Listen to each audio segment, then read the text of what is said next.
Assalamualaikum warahmatullahi wabarakatuh. Anak-anak, pada pagi hari ini kita akan belajar di materi bab 3, yaitu Kedaulatan Negara Kesatuan Republik Indonesia. Kedaulatan sendiri itu berasal dari kata daulah. Kata daulah ini berasal dari bahasa Arab yang artinya kekuasaan tertinggi. Nah, kedaulatan sendiri disimpulkan yaitu kekuasaan tertinggi untuk membuat undang-undang dan melaksanakannya dengan semua sistem yang tersedia.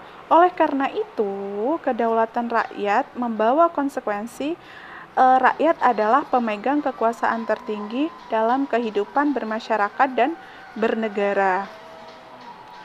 Kedaulatan rakyat itu berarti pemerintah mendapatkan mandat dari rakyat, oleh rakyat, dan untuk rakyat.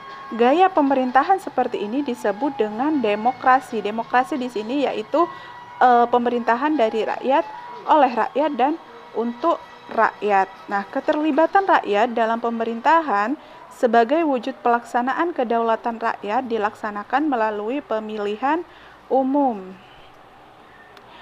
Demokrasi itu dibedakan menjadi dua, yaitu ada demokrasi langsung dan demokrasi perwakilan. Kalau demokrasi langsung yaitu rakyat langsung terlibat dalam pemberian suara untuk membahas serta mengesahkan undang-undang. Sedangkan demokrasi perwakilan yaitu rakyat memilih perwakilannya untuk membahas dan mengesahkan undang-undang. Perjuangan bangsa Indonesia untuk memperoleh kedaulatan berhasil meraih titik puncak, anak-anak. Titik puncaknya yaitu pada saat proklamasi kemerdekaan pada tanggal 17 Agustus 1945. Sejak saat itu, bangsa Indonesia menjadi bangsa yang merdeka dan berdaulat.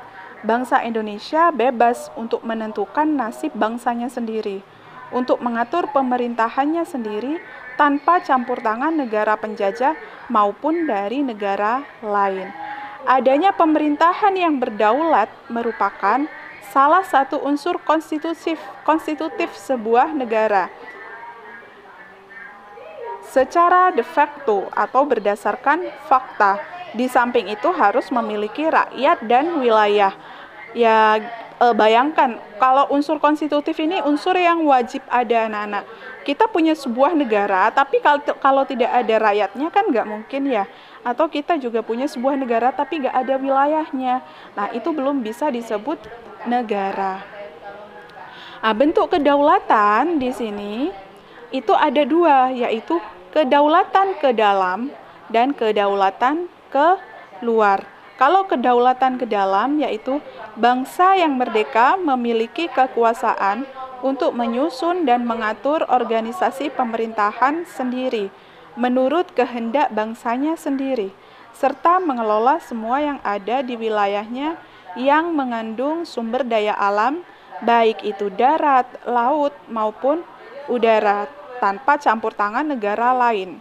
Itu kalau kedaulatan ke dalam. Jadi di situ negara Indonesia itu diberi kebebasan untuk mengatur semua segala pemerintahannya itu sendiri.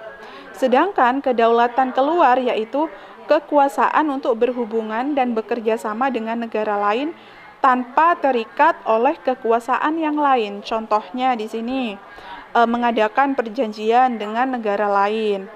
Kemudian menyatakan perang atau perdamaian, ikut serta dalam organisasi internasional. Jadi kalau kedaulatan keluar ini menitik beratkan kepada sebuah hubungan internasional. Jadi hubungan negara kita dengan negara yang lain. Kalau kedaulatan negara, ke dalam di sini kedaulatan yang ada dalam internal sebuah negara. Seperti itu, anak-anak. Jadi ini saja yang bisa Ibu jelaskan di materi kita di bab 3 ini. Untuk selanjutnya nanti akan Ibu jelaskan. Apabila ada pertanyaan silakan. Kurang lebihnya Bulan mohon maaf. Wassalamualaikum warahmatullahi wabarakatuh.